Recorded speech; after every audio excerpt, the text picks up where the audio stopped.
She's planning on moving. Together we are but first coffee. Susie's just our host, but what matters most is we are a team. Together we are all safe here, and so are you. Among friends and mods we are safe. We talk about trauma, break down drama of life, death, happy or sad, even mad. We discuss it all here. Together we will thrive, not just survive. We will dry each other's tears, celebrate big or small wins, and chase away the fears. Together we fight cults or fight addictions. If not with experience, with love, and we don't judge. Please understand, this is a safe place to land. Please understand, you're not alone. This is a safe place to land.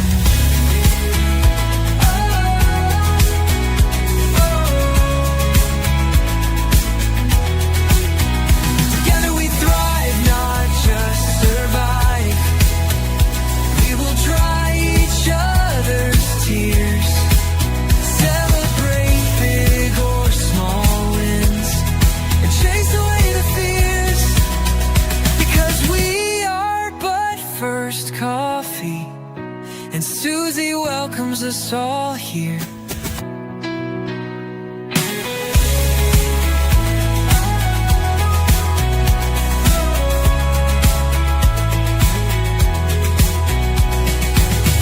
Together we are but first coffee, and Susie. Hey everybody, look, I got a crowd with me tonight. I want you to welcome John and Ben and Richard and Christy. We are going to talk about spirituality and love and a little bit of religion, on how they kind of all interact. And I don't know. I said I'm the dumbest one in the room tonight. So I'm going to have to see what they have to say about it. So anyway, I'm going to just say hi to the chat real quick. I want to do that, and then we are going to get started. So Misha, it is glad to see. I'm so glad to see you. Heat my shorts. Good to see you. Christy's on the stage. Ben is on the stage. Let's see here. Just Tiff, good to see you again. You were here earlier, so that's always fun. Heat my shorts. Good to see you too. Let's see here. Indigo is here. Yeah, I'm also very excited to hear people's perspective. Yeah, you have such a journey yourself, and it really is interesting to hear other people's experiences. I agree 100%. Yeah, and don't forget, y'all, that next Thursday we're discussing difficult conversations. So if you have any kind of experience with difficult conversations, whatever those might be, email me and let's get you on the live and hear your story. I love doing that. Let's see here. Going down here pretty quick. I think I said hi to Heat My Shorts, but if not, hello, yep. Steve. Indigo Twins. Oh, I said hi to her too. See, my brain's not braining, I'm telling you. I think I've got just about everybody. Oh, yeah, Marilee's here. Big sis. Indigo says, I have a new couch coming, and my living room will finally be presentable to host people after living here almost 4 years. Wow. Wow. Good for you. Good for you. That's exciting. So let's see. I think that's about everybody. I think. Am I missing somebody? Mark's over there being a smart ass. Good evening, Mark. Yeah, he said he's the audience. He's over there. I think he's like he's like maybe a troll. He's the heckler. Yeah, he's the heckler. You're the comedian, he's the heckler. Oh, no. He said one couch ain't gonna sit a whole lot of people. Well, it depends. Look how big our couch is. It's quite a few people. If I ever invited you on the couch right down. We're just fine. Yeah. Okay. How's everybody doing? Pretty good. Doing good? Good. Anxious for this very Doing interesting good. conversation. I am too. I am too. I can't wait. I'm really excited.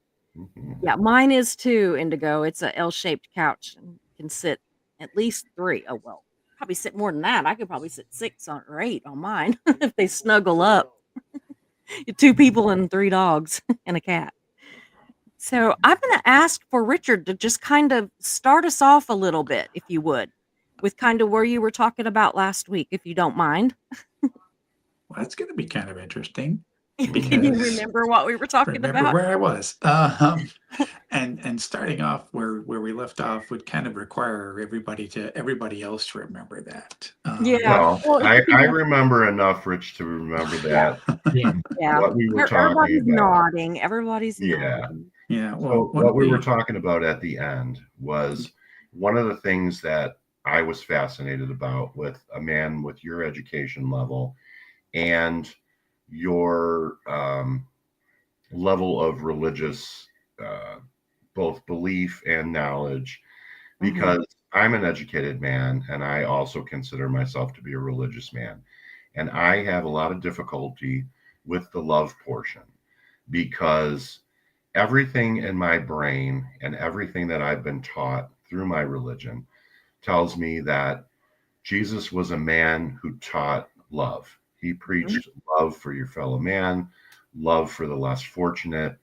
And the way that we have bastardized that into wars fought in the name of God and the horrible atrocities that we have committed against our fellow man in the name of God. Just how do we reconcile those two things, and how did it all go so wrong? Yeah, reconciling it is going to be kind of hard, and how it went so wrong is, well, that's a matter of debate, and there's a bunch of channels, discussing things like that. And Mhm. unfortunately, not all of them are actually even believers. One of the ones that really involves a lot of biblical scholars is actually the one that pulled me into this whole thing in the first place. It's called Myth Vision. Mhm. But that person is actually an atheist, but he also brings in a bunch of scholars, Bart Ehrman and a bunch of folks who have been biblical scholars and things. Mhm. And it's just important, especially with respect to the Bible, to remember that it is an assemblage of stories that were written at different times for different audiences. Right. And Mhm. we did touch on that a little bit in the last Yeah, we did. conversation. Yeah. And You the know, thing is that even from my perspective, which I'm a believer, I consider myself to this day to still be a Christian, mhm. but a lot of people that even if they are not a believer in God, they still believe in Jesus. They still believe that he was here and that he did what he did. Mhm. Maybe they don't believe everything, Mhm. but they believe his teachings and stuff, that he taught those things and that he, you know, embodied those things. And Mhm. so that, that I keep the love part because, I believe that Jesus was about love, that he was the personification basically of love. Mhm. My hard part comes in whenever like we talk about the Old Testament because God just seems so mean and we're supposed to He's a this is vengeful supposed to be God. our father, and we're supposed to love God and all that, and yet he's kind of mean sounding in the Old Testament, Yeah, he's and a vengeful God in the Old Testament for sure. yeah. And And one of so the things about because Rich and I are both Catholics, mhm, so Catholics believe that man is not saved through faith alone. mhm, It is Right. our good acts that determine our viability as to whether or not we get into heaven. And mhm, those acts are acts of love and acts of kindness for people who are less fortunate or mhm, people in need. And mhm. I've had such a hard time in my life reconciling some of the horrible things that we have done as a Absolutely. society in the name of God's love. It blows my mind where it all went off the rails. I Well, think Rich I yeah, think Rich I'm had not some sure good that's perspectives on it. God's love, or was it power? Because if you look at it, the Catholic Church was the predominant political power in Europe throughout the Mhm, Dark Ages. Hmm. And they weren't really interested in teaching love. They were interested in power and money. And if you didn't like to follow along with whatever they said, they kind of had a barbecue. Yeah. Um, Mhm. and it was, Mm. it wasn't exactly the type of thing which, I think things have kind of been turned around on them as they've lost donors and things like that, and as churches have, begun to close, where it's looking much more at what are we teaching and how do we retain people and what's going on versus do what we say. Right. Mhm. Um, Right. And I'm going to take it in a whole other direction. That's for why I you all. wanted you here. That's why we wanted you here, Christy. this is going to be I'm We gonna want to take hear it this from every in side. a, this is Yeah. going to be a really fun night for Yeah, this I type think of so, reason too. and stuff. Yeah. Yeah. And I hope that the chat gets involved as Um, well, because this I do is a too. really important topic. you hope that what's involved? The chat. I hope that the chat gets involved Oh, as the well, chat. because it's a really Oh, good okay. conversation to have, and I'd like to hear all the perspectives. Yeah. Okay, so as you guys know, I was in the church for 30 years and I left, and I am now spiritual. And so I think most of you have probably figured out what that means as far as my practices and things like that. But today I was thinking about love, and I wasn't thinking about it in the sense of God and Jesus. I think that it's really easy to lump a lot of things together because we're taught that this is this and this is kind of like the flow chart of it. Mhm. So,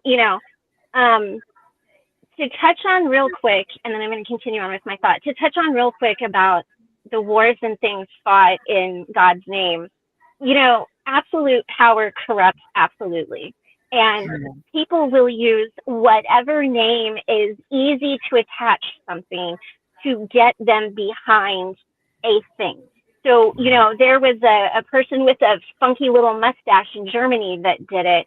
And so, you're able to, if you can get people focused and on that authority and involved in that, and you can reach their sense of tribe, then you can get them to follow along with anything. They would have followed along if it was Peter Piper, Yeah. right?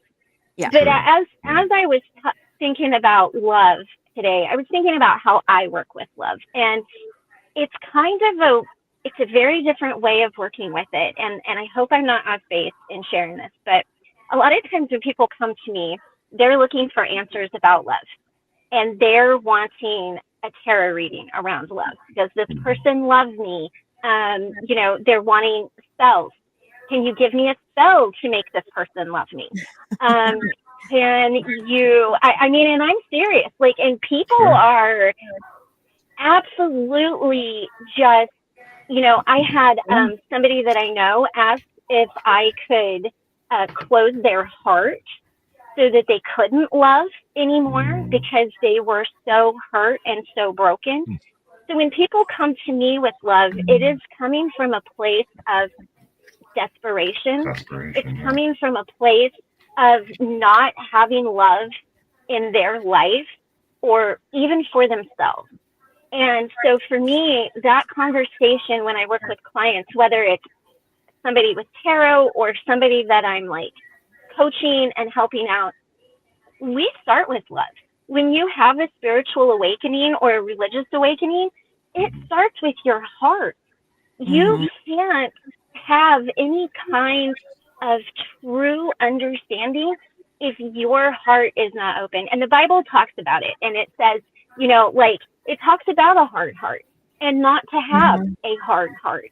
And so, as you look at the chakras, which are energy points in our bodies, the first one that always opens is your heart. Your heart always explodes with love.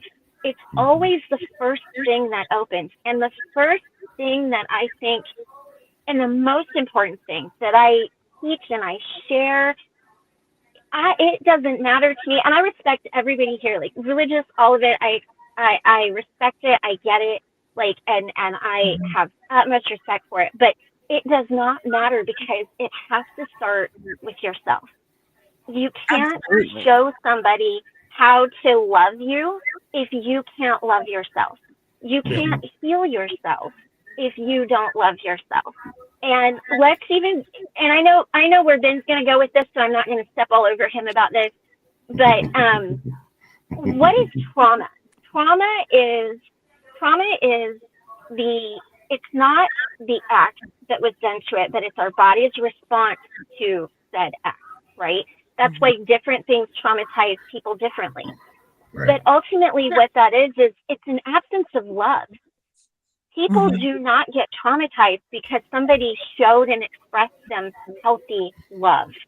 Right. And I think, go back to the wars, we have free will. And the one thing that God is so big on is you don't step on that. You don't step on it in the witchy world. You don't step on it in religion. You don't take that away. And I will tell you, I have seen some witchy people who have stomped all over free will, and y'all, it did not go well in any way. So the other part of it is when we have free will, that free will, I can enact my free will on each of you in whatever way I see fit. And the moment that God steps in to intervene, it's the moment that God goes against how he sees free will, because he wants you to come to him freely. He wants you to love him and accept him freely. And the moment he intervenes, he steps on that, and that makes him fallible. And he can absolutely never be fallible. And so I think where people get wrapped around the axle, in my opinion, is you're trying to take all of these 5 things and combine it into one, when really you need to look at, okay, what is love?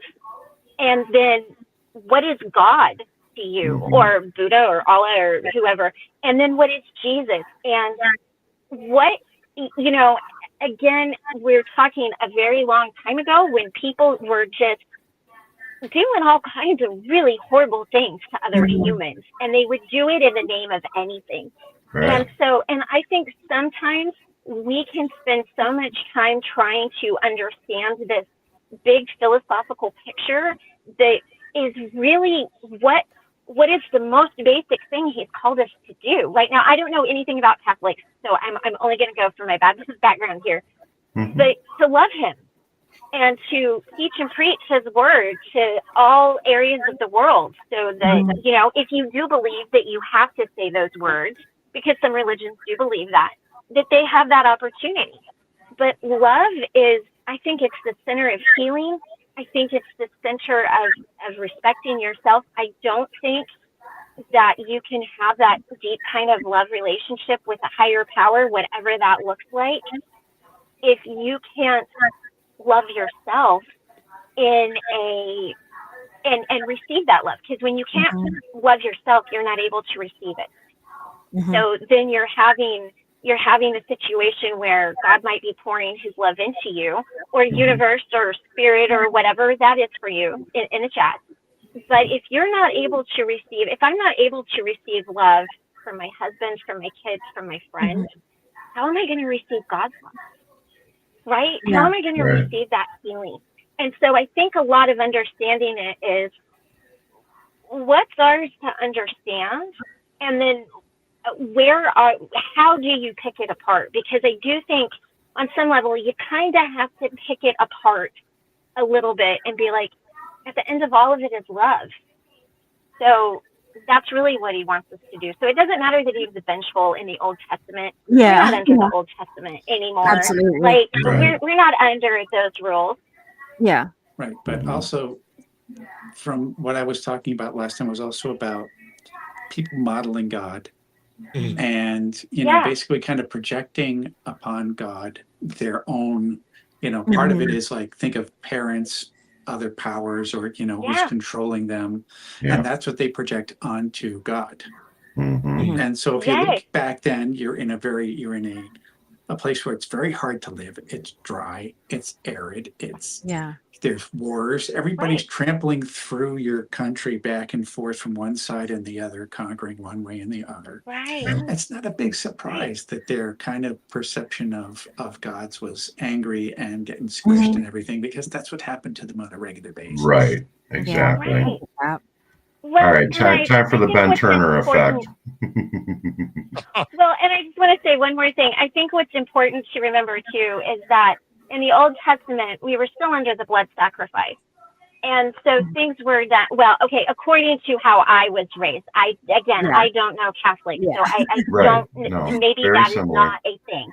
Mhm. But, we were under the blood sacrifice, and as soon as Jesus showed up, that all went away. So Other I than think it the allowed for a softening. what I want isn't sacrifice, but you to change your hearts. Yeah. Yeah.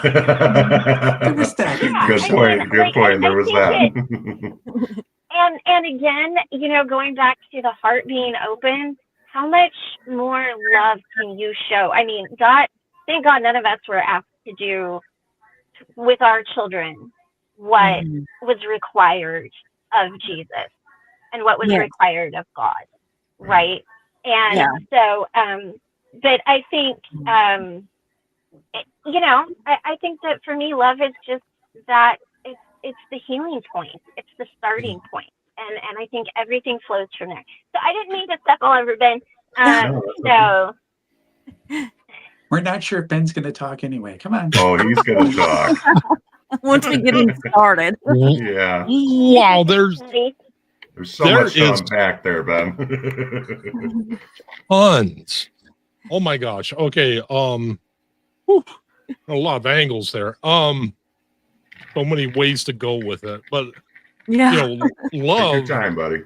Oh my gosh. Yeah. It's like here, explain time. That kind of thing. But explain the word why. Mhm. Okay, yeah, but from some standpoints, love in and of itself involves several regions of the brain. We know this. Mhm. They know this. I'll use the term they. Should make Indigo happy, at least in that respect. But no sarcasm meant there. But yeah, there's several areas of the brain that get activated in the pursuit of love. One would be like the ventral tangial part of the brain. That part tends to deal with. It tends to give you the urge to protect, to to use a word from I think it was Charlie Sheen, winning. When you like achieving goals, that kind of thing. Yeah. Then you have the nucleus accumbens. This is all in this, I need to get a brain model, a 3D brain model, because on a diagram Yeah. it doesn't really work. But this is all in the center of your brain. Basically, right, it surrounds the amygdala and the more emotional centers. But what the nucleus accumbens does is it's the part where pursue, protect, and maintain a connection. Then gosh, there's a lot of parts. The caudate nucleus. That would be for the part of the reward system of the brain. When I do this, I get this. Mhm. And you have all this stuff going on where you have a lot of dopamine. And I don't care if it's a love for another person, if it's a love for brotherly love, leho. The Greeks had 5 words for love, I believe, maybe 6. But brotherly love, romantic love, and of course, and then a perfect love would be the oh gosh, what was perfect love? Huh? Fine, though. agape. Yeah, agape. Gee whiz. My memory is not what it used to. What's the word that ends with? His brain's not braining either. But Something's wrong with his medulla oblongata. but among these, you have also you with true love, you have oxytocin, which is released, and that and desuprosin. vasopressin. What oxytocin will do is it will basically lower fear, Oh, and it raises the trust factor involved with other people. uh-oh. And then vasopressin, that is more of a pair bonding type chemical where it makes you want to be with this person, Yeah. be with this cat. I mean, it does several other things, of course, regulates some hormones and does other things. But these two together also help to calm in times where you're really, you get that amygdala going. This helps to tamper that down and activate the forward reasoning centers of the brain. Mhm. As for why good people do bad things in the name of, all it takes is just one person seizing that power, and they begin to get a love for that power more so than a love for the thing that they were serving, the thing or the person they were serving. And we're people that were driven by, and Christy touched upon this, I say it a lot, the fate model: focus, authority, tribe, and emotion. This is how we are influenced. And it's very easy when somebody's in a position of power, you get that authority kicking in. It's like, I want to follow them. You think about, I'll bring up an example that I know I've also used several times, the Milgram experiment, because somebody brought up the man with the little, I don't know if I can even say his name, the Third Reich. I think I can say it that way. Somebody brought up that. And in part of the trial, it came out that I was only doing what I was told. Well, there was a person who at Stanford who conducted an experiment called the Milgram experiment. And I think everybody here is familiar with that. That's where you had a person sit down at a machine. Now he was being interacted by, because all he knew was he just responded to an ad saying, we'll give you $5 and, take part in the experiment. You'll be doing your part for science, and all this other stuff. So this person walks into a place that he's never been in, that he's seeing people he's never seen before, doing an experiment which he's never been a part of. So these are all new to him. This is the novelty aspect, which increases focus. That's the F in fate, focus. You got this person's focus. Then you have authority. You have a guy in a lab coat, actually a very tall, imposing figure that acts very stoic. And he just tells these people, there's a point where they turn this machine on and they believe, the other person behind the other side of the screen's an actor, they believe that they're delivering shocks. And the guy even yells. And one of the things that they said was at the onset, they said that less than, I think they said like between 3 and 1% of people would go all the way, as far as all the way up to the machine. Mhm. And like about 3/4 of the way through this, the guy's saying, I have a heart condition, please stop. I can't do this anymore. And about 3/4 of the way through, he stops yelling. And the person who's delivering the shocks says, what do we do here? I'm concerned about the guy. And all the guy in the lab coat would do is to say, it's important you continue. Please continue. A non-answer is seen as an incorrect answer. And so the guy would just keep shocking. And I think at the end, it was 60% of the people went all the way up the board. And the last switch 57. is, almost 60. But it was at the very end, the switch was marked with an ominous XXX, basically death. But 100% of the people went above 200 amps, which would kill anybody. That going across your heart would just kill you. But again, you had focus and authority. You had tribe because they were told, we have done this with other people. So you had all the unseen people that were a part of this. You're doing this for science kind of thing. And of course you had emotion in there too. The guy saying, You have to continue. They're having contradicting emotions, Mhm. but the emotions are still there.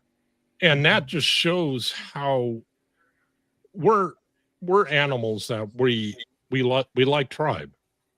We have this instilled in us because to be outcast from the tribe meant to lose resource. You basically, a lot of times, people who were ostracized from their tribe, most of them didn't live and Mhm. live long enough to reproduce. And I happen to know that all your ancestors lived long enough to reproduce. 100% of them did. I guarantee you that.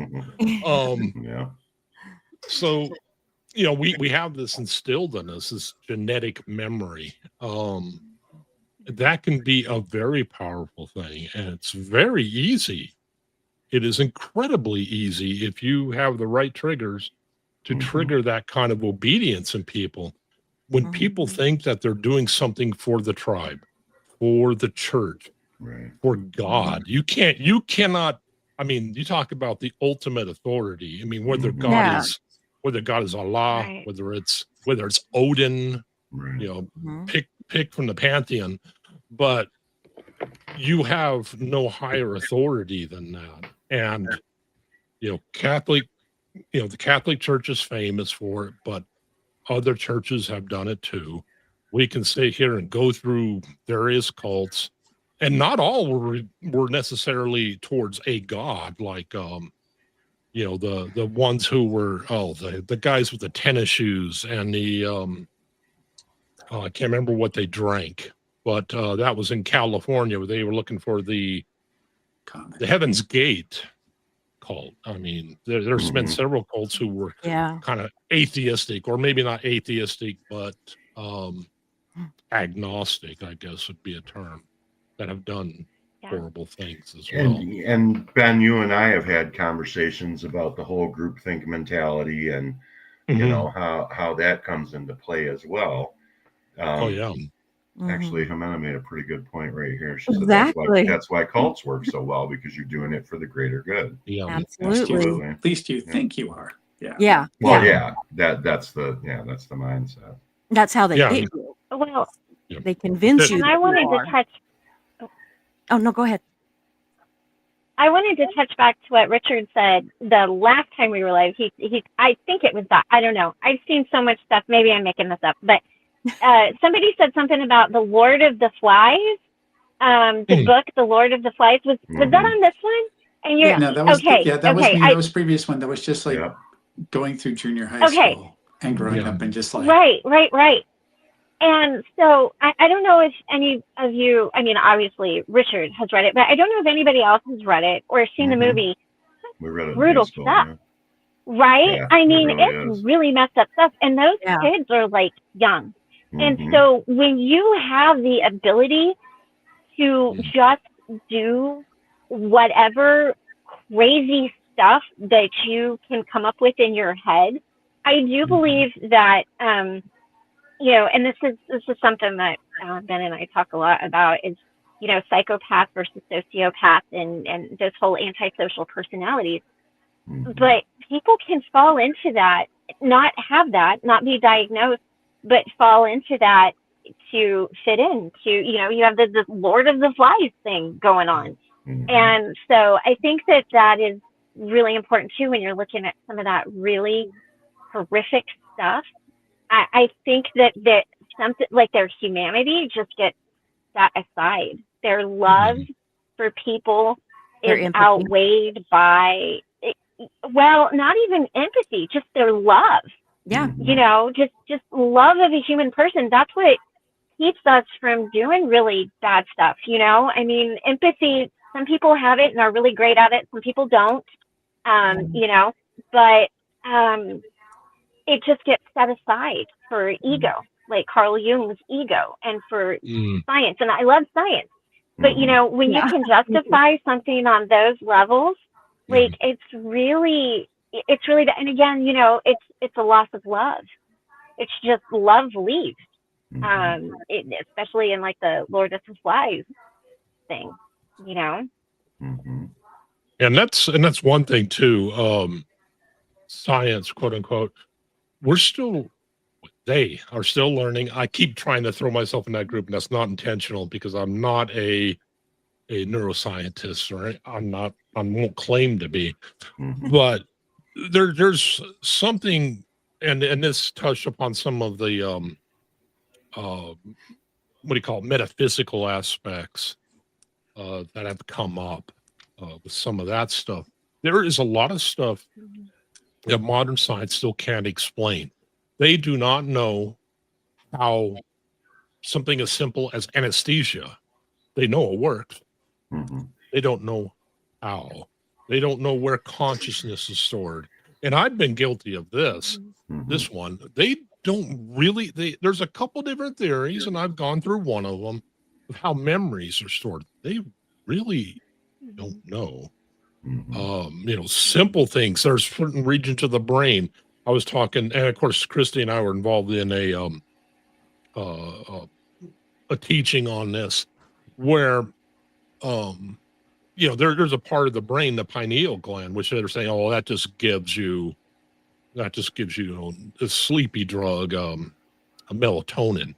Well, now they're finding out all this other stuff about it. In some animals, it actually has light detecting rods and cones. We have the ancestors of rods and cones in our eyes still, or in our pineal gland. Mhm. And they're finding out all this stuff about it, and DMT. And if people keep saying, well, DMT is an hallucinogen. There's a lot of people studying it. And Chase was talking about this. Out of 800 people, 800 scientists studying it, not one has used the term hallucination when referring to DMT. This is something our brains produce, and it can give, a lot of they ran through several DMT experiences, bumped them up against the Bible. I'm not picking on the Bible. I'm just Mhm. saying that these experiences mirrored a lot of the same aspects. They're not floaty and weird like you would get with psilocybin with DMT, which our brain produces. And it tends to produce these in extreme, when the brain's in extreme states, be it near death or incredibly heightened emotions, all sorts of things they're finding out. Mhm. The brain can produce this stuff, and it's an hallucination that can give you a complete experience where you're seeing all sorts of things, and they're not all like some puffy, oh, I saw a unicorn flying through the sky. I mean, some of it is hyper real, where Mhm. things are more real than even reality. I mean, things become sharpened, their vision becomes sharpened, and we feel like, we're in complete control. But this stuff's being produced by the brain, and that can lead to all sorts of religious experience. And I'm not discounting religion. I'm not doing that either. I'm just No, we saying know. that this is a factor that a lot of people have experienced. And people who are neurodivergent, I don't know how many of you are familiar with the telepathy tapes. Mm-hmm. Yeah. I was just watching an update on that where one of the folks who's been producing those is talking about the next season or next generation of material, and about how there are some there was one person who was nonverbal but could communicate via text, like write and things like that, who was basically, was a medical intuitive, could diagnose like what was wrong with people, but also had the capacity to like sense things or communicate from plants, and so could also tell that person who has such and such a condition what plants they should be taking, like astragalus or whatever it was, like something like to like help. And I was like, okay, there's folks talking with plants too. Yeah. Oh yeah. Mhm. You know, my my Mhm. my connection's slow. No, you're fine. No, you're fine. If you see me looking over here, I have the comments on this screen, so that's the reason why. Yeah, I do too. If you see me looking over, I'm reading the comments. My I'm I'm not sure starting how many laughing. people know this. My grandson is autistic, and he's more of a savant. Like they said, he would be more of like a Sheldon Cooper type. And Mhm. my daughter has OCD PD, which is obsessive compulsive personality disorder. And so my daughter's compulsions get in the way of her being able to function in everyday life. And an example of that is before she can leave the house or open a door, she's got to tap the door 1, 2, 3, 1, 2, 3, 1, 2, 3, and she's got to do it in sets of 3 and 3 times. If she does it 6, she has to stop and start over. Oh, wow. She's got a contamination compulsion. There's all of these really intense, like really debilitating compulsions. And she was talking about my grandson, and she said, I was thinking like just how awful it was, and how I'm trying to get out the door, and she's got 3 kids, and she's trying to get out the door, and she's trying to do all this, but her compulsions are just taking over. And she said that my grandson just looked at her and was like, "It's okay, mommy, just do what you have to do." Mhm. And like, and he is not even 7 years old, and he has learned to communicate and stuff like that. But she goes, he understands me better than any of the other kids, like any of her other kids or even her husband. She's like, there's just a something there that he understands. And it's like, of course, because he doesn't see the world through the eyes and the lenses that we do. There's nothing broken. It's Yeah. just wired different. And you guys are just wired different, and you're both wired different in kind of this extreme way. It's not and when I say that it's a personality disorder, like I mean, this is not like, oh, everything has to be in its place. I mean, Yeah.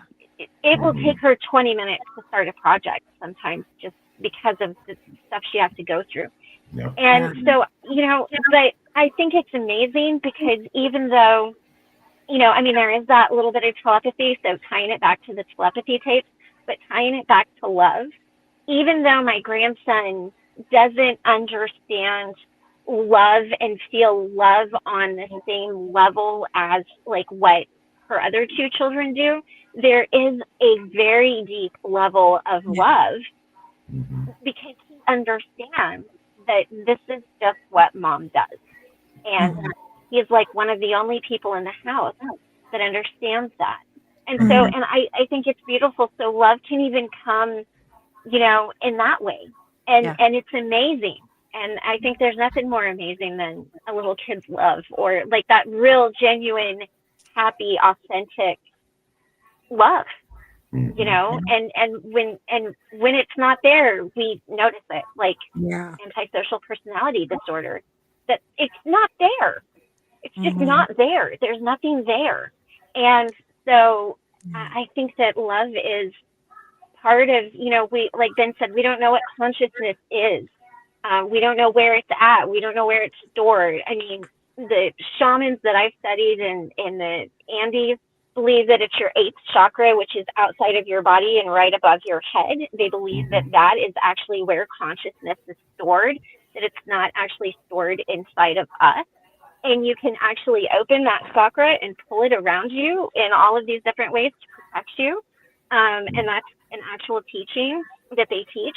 But it's based in love. Like, it's based in love.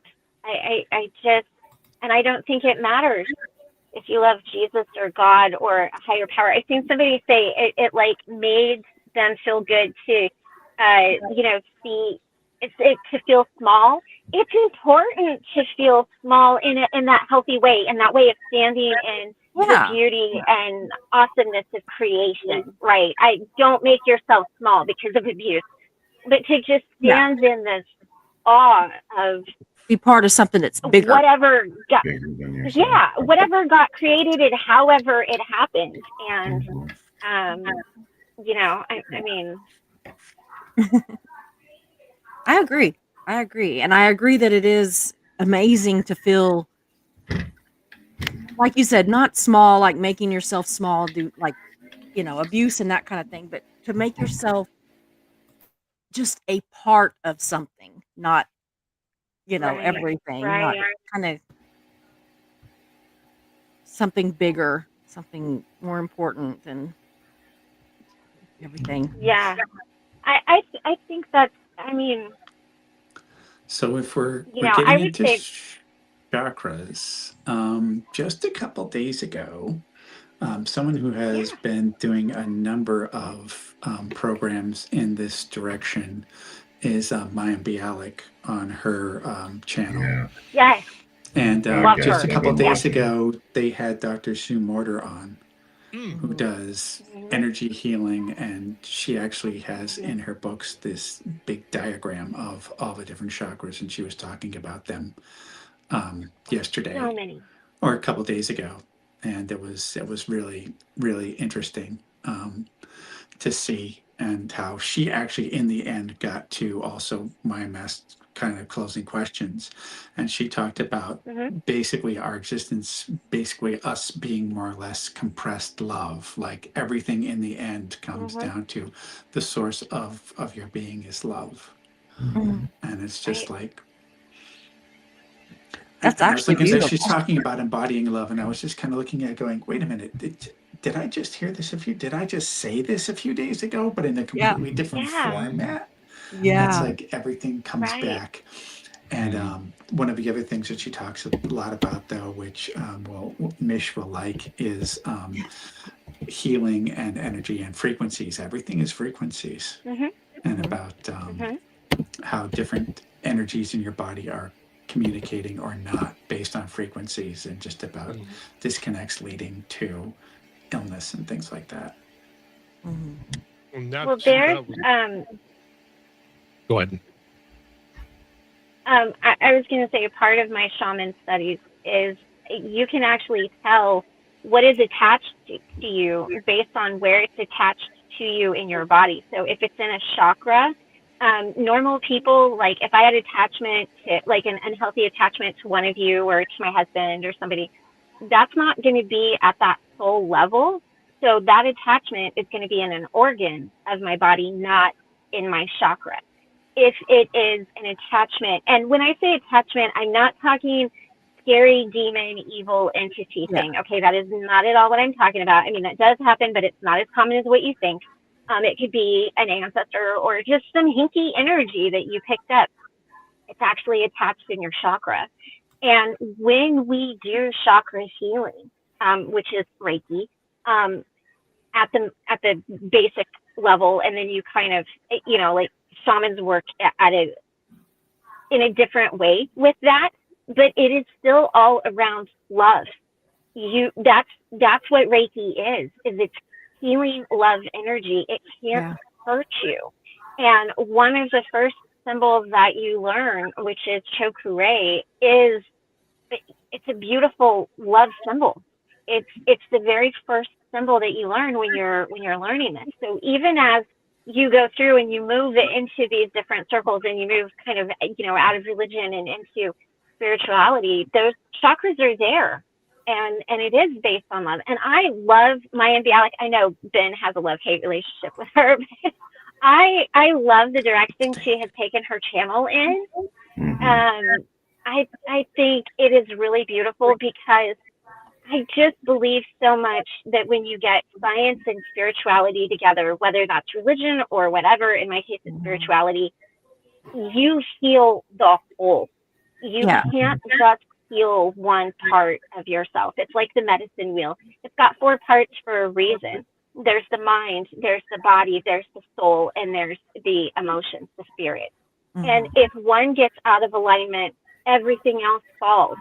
And when you want to start to fix that, you start to fix that part that is a much defunct for whatever reason. It doesn't mean again you're broken or you did anything bad, but you Hmm. and the other ones will naturally start to come into alignment.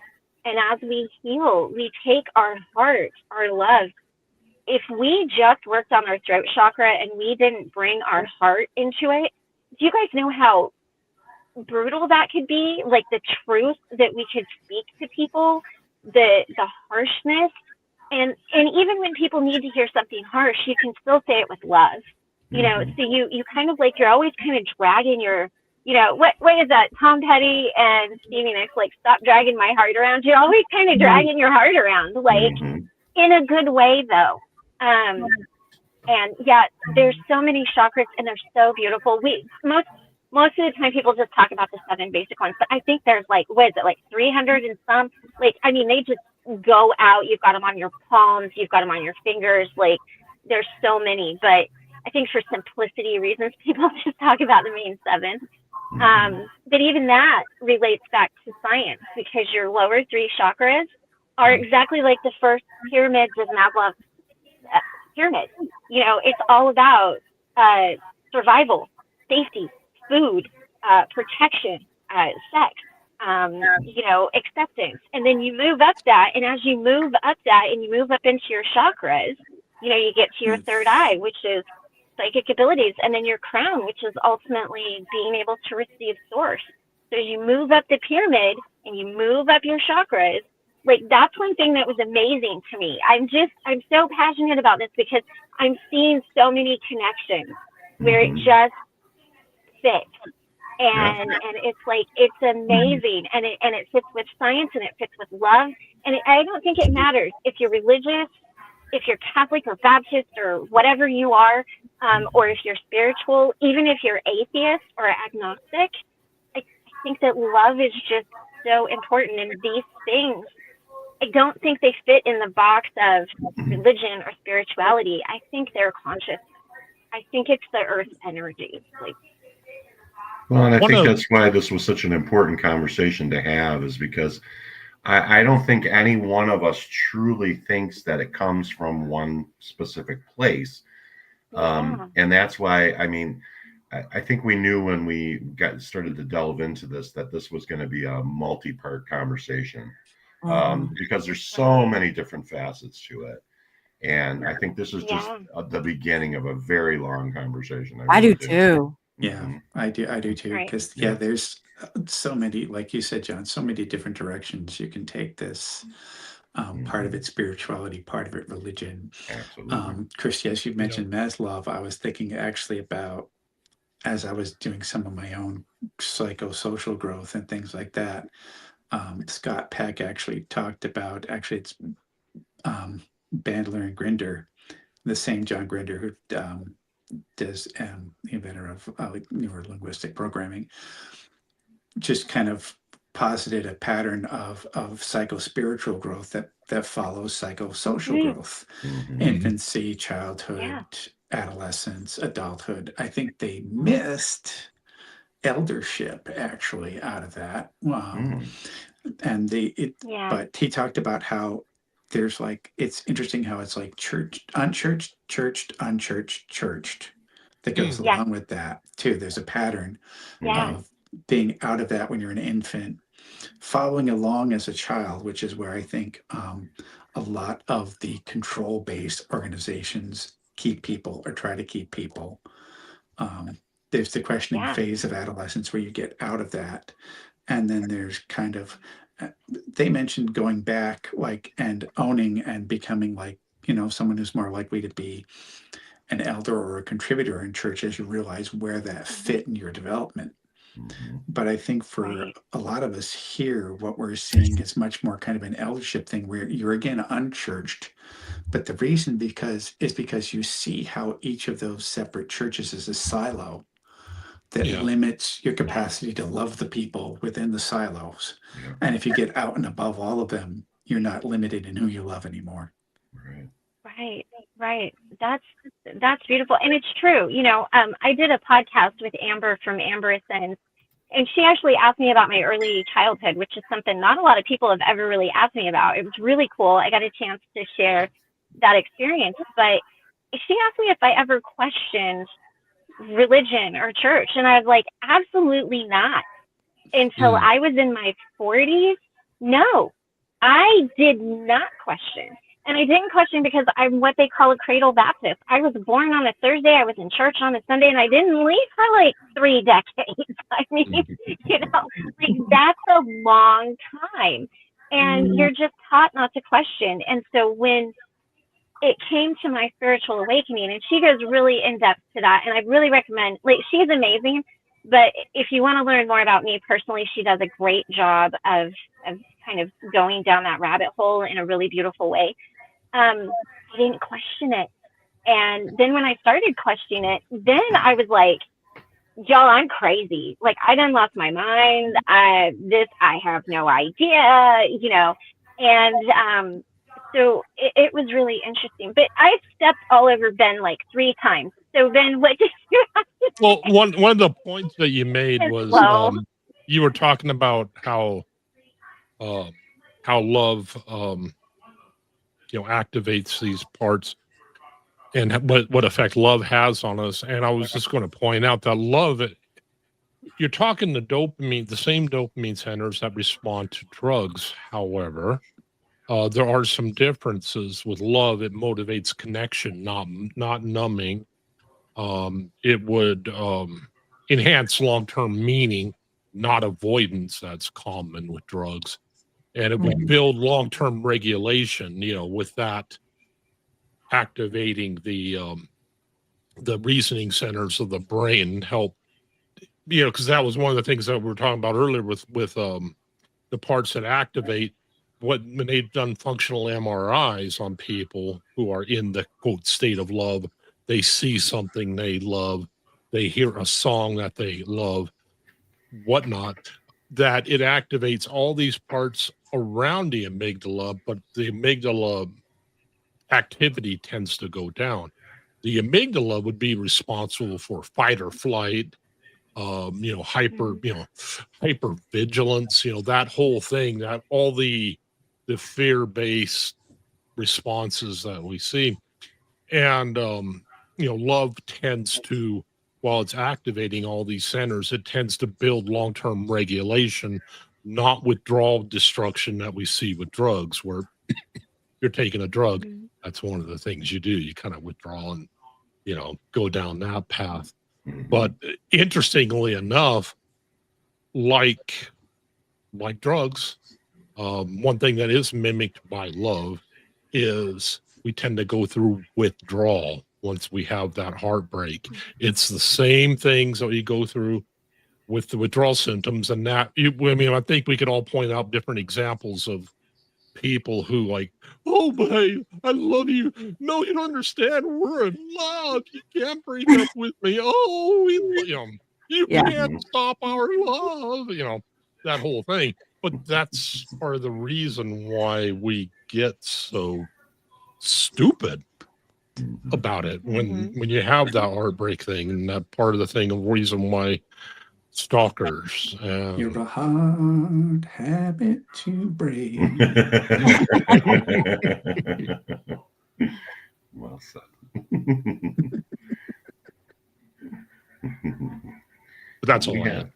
We have a lot of starred comments to read. Yes, we do. Do you want to pop some up? And Yeah.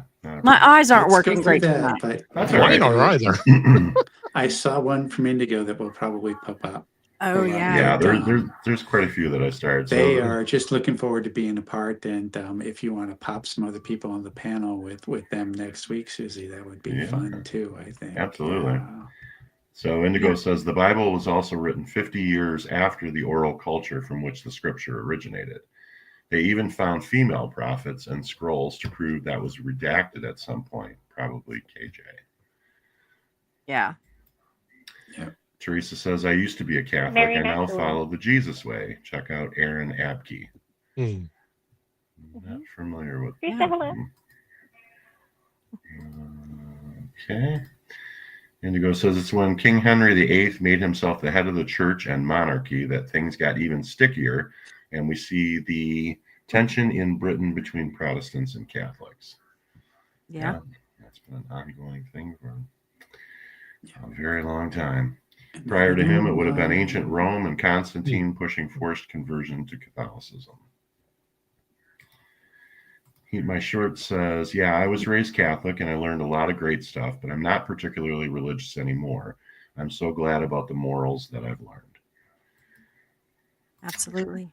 Teresa says the Bible was written by men. Men are fallible. Also interpret and reinterpret meanings in the Bible to support their own agendas.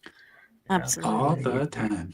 Yeah. That was something you could see a great example. Probably one of the, and the reason why I'm pointing to this is it's one of the easier examples. Mm-hmm. You can see Nostradamus and his quatrains.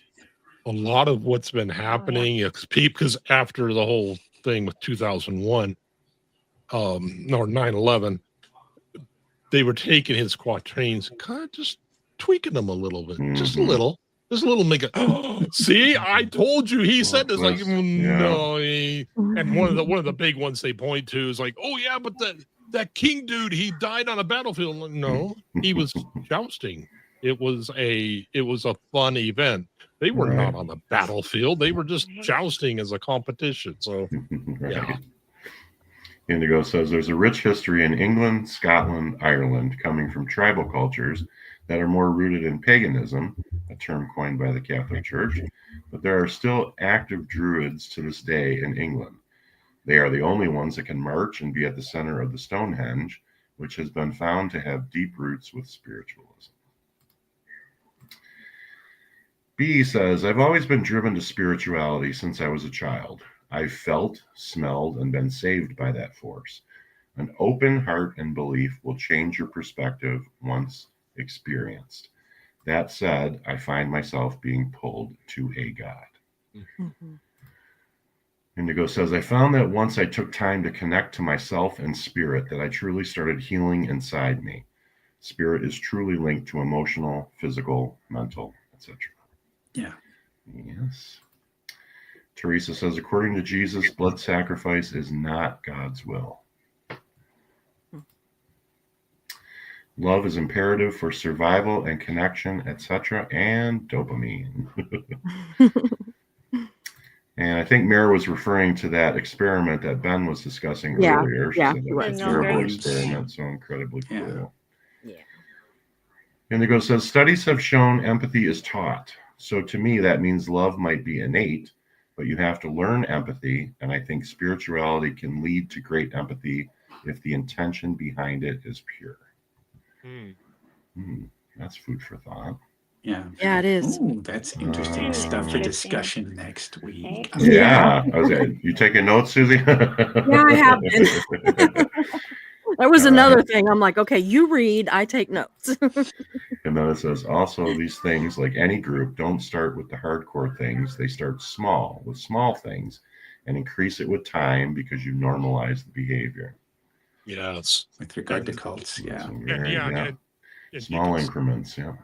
And you can see that in the examples of the two communities we came from. I think everybody, it is everybody here. Everybody here, Yes, it is. Yeah, and the thing that keeps coming up was like, well, even if I didn't like the host, I wanted to be part of the group, part of the tribe, you know? Mm-hmm. Yeah. Just be part of the cool kids club. Yep. Indigo says, Lord of the Flies was also a story of survival. Kids stranded on an island during the Blitz, the Second Great War. It creates fear to be different, and it goes back to Ben's point about the tribe.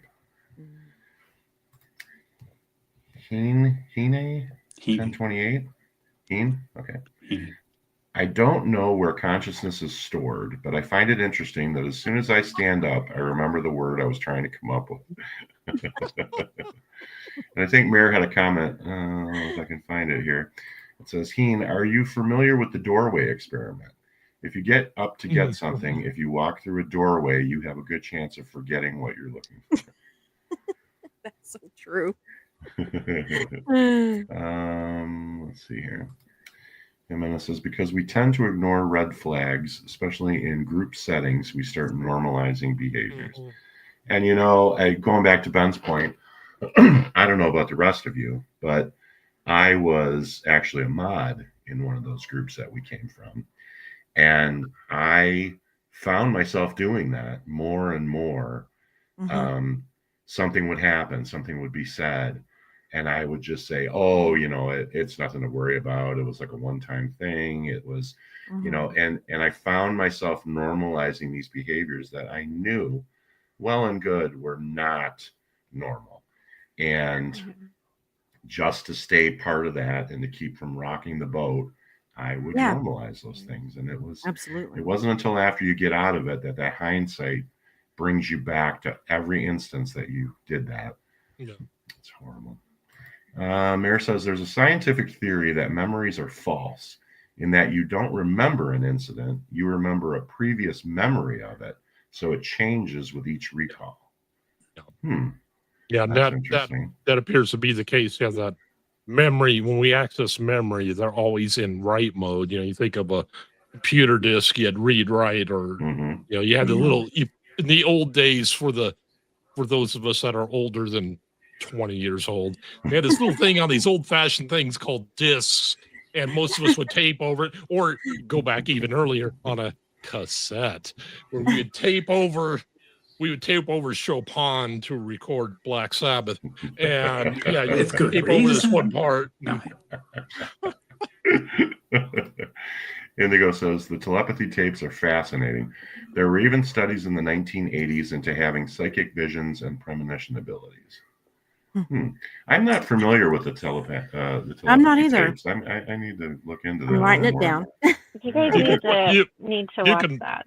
Yeah, you can find them on Spotify. I think they're even on Spotify. YouTube where you can see the video version. But yeah, Oh, okay. the first episode lays out what is so interesting about this, because you have kids Mhm. separated by physical barriers that are able to pick up on what the mother, the parent, whatever is thinking. You know, they'd tell the person, you know, this person cannot see them, Mhm. and they would have like a touch pad that they're having to use because they don't have the ability to speak. They'd have Mhm. this little tablet, and they would feed the mother a word, and then the kid off in the other room would be writing out that word at the same time. Oh, wow. Yeah, it's just Sounds like interesting fascinating. stuff. I'll have to check it out. I wrote it down too, Susie. Mayor says our oldest autistic grandson has more empathy than a lot of neurotypical people. That has been that's been my experience as well. Me too. Heat My Short says, I love all of the different types of love. I love almost everyone in some way. Everyone has lovable qualities in them. that's really cool, Steve. Yeah. Mhm. Yeah. Indigo says, comment for the panel. Book, Second Sight by Judith Orloff, MD. This book was written by a psychiatrist who speaks about discovering her gift and navigating her career ethically and finding her spirituality. I write that one down too, Susie. I did. And Okay. she also went through basically a lot about the chakras and illness and the way getting stuck at certain developmental stages correlates with different types of diseases and things like that. Okay. And then Mish says, we each bring our own unique insight and experiences and have open hearts willing to listen and share. We have lost so much knowledge via agenda through history. Coming together is where we find light. Absolutely, Misha. Yeah, and this group here and in lot of, this village. Insight into in the chat. There's a lot of insight in the chat tonight, and on. But And I think we knew that this was going to be the kind of topic that a lot of people were going to have, something to say about. yeah, And that's why I think that this is a conversation that we need to we're gonna keep having. continue. Yeah. This is going to be a 5-6 part series, I have a feeling. Yeah. And I'm learning something more with each perspective. And I also love the diversity of the group that we have here. We've got I some do brilliant too. minds. We've got some really deep thinkers, and I don't know about you, but I've learned a lot. Lady who skipped a grade in school. No, you don't get to be called a dummy. No, I'm just it doesn't work that way.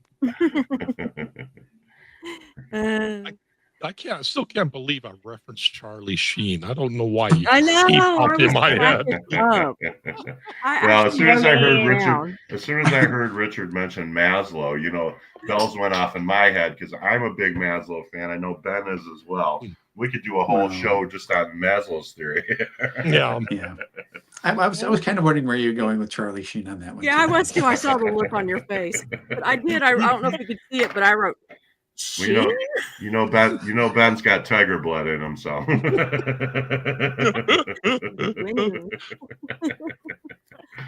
Winning. Oh man, no. Well, guys, I think I'm going to go ahead and call it for tonight, and let's All pick right. this up again maybe next week. Yeah.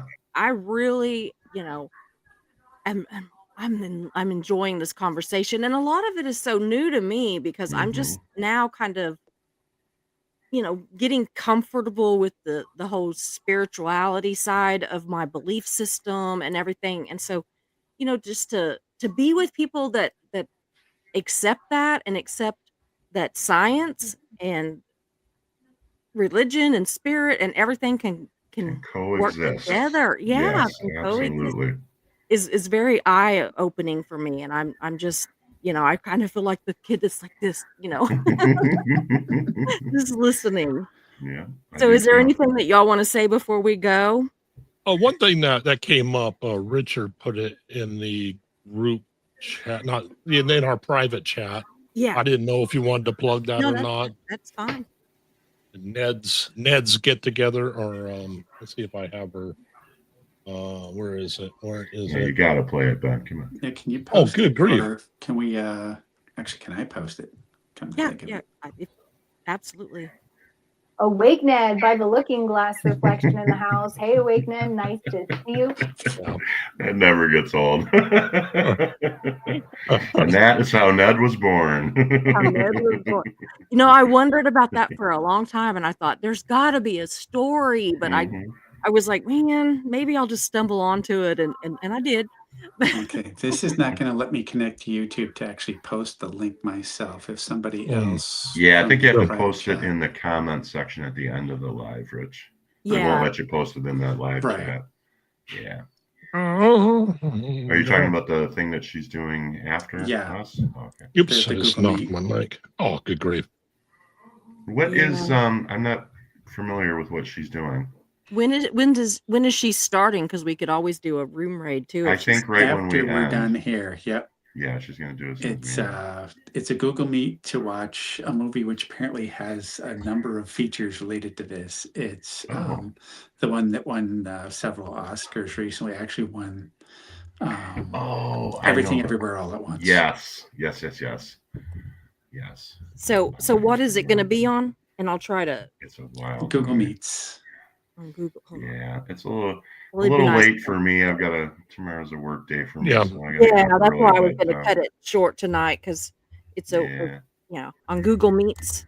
Yeah. Yeah, it's basically like You guys take copious notes. Yes. I've seen the movie, but I'm interested to understand what the underlying themes are about. What's And- the movie? I missed that. Oh, it's a wild movie. It's really it's a mind it called? bender. Everything Everywhere All at Once. Everything Yes. Oh, It's about being oh, hyper-conscious, that's the name of the basically, movie. That's what- Okay. and being Okay. able to transition hyper-conscious. between different timelines and different Oh, Hmm. Yeah. Okay, I kept thinking, when Heat My Shorts said it, I kept thinking, is that the lyrics to oh gosh, what was the name of the song? Life in the Fast Lane, everything all the time. Yeah. No, oh, but it yeah. got That's our Michelle buddy Yeoh Ben, always living in and, the past. it got Michelle Yeoh and the actor who played Short Round both won Oscars. Yeah. Yep. Yeah. So Mish, if you would, as soon as we end this, if you would go put the link in the comments, then Yeah, we everybody can. can go there. And Yeah. Ben's you know. got it in the chat. Oh, do you? Did At you put least it in in the chat? horizontal. Okay. Oh, okay. Hmm. Oh yeah, it is in there. Okay. Thanks, Ben. Well, thanks, guys. I had a really Yeah, good time. thank you so I can't much. wait to continue And this we will discussion. definitely get together. All of us. Other people can join. We can always bounce in and out. Whatever we Mhm. want to do. I am just like really. I'm learning so much, and I don't know. Just I can't even explain it. It feels like a an awakening or something for me to be able to share these things And it's only just begun, and Susie. it's only just begun and to feel so accepted and everything. So thank you all very much. Mhm. So I guess I'm going to go for now, and I'll just let all of y'all just go ahead and exit out as you go. I'm going to go ahead and end the stream. I love you guys, and we will be back tomorrow. Thanks, guys. Have a great night, everybody. Thank you. You too. Thank you. Thank you so much. Bye-bye. Hope you enjoyed the show, so glad you were here. We meet here most days, we're but first coffee and you're welcome here. We talk about hard subjects, but we also laugh a lot. If you have a loss or win, we will cheer for you. We're but first coffee, and you are safe here. So hit those like and subscribe buttons, notifications set to all. You don't want to miss a show, because this is your home to y'all.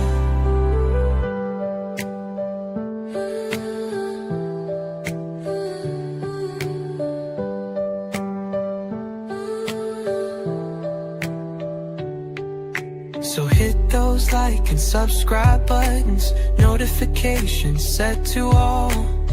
You don't want to miss a show, because this is your home to y'all. So hit those like and subscribe buttons,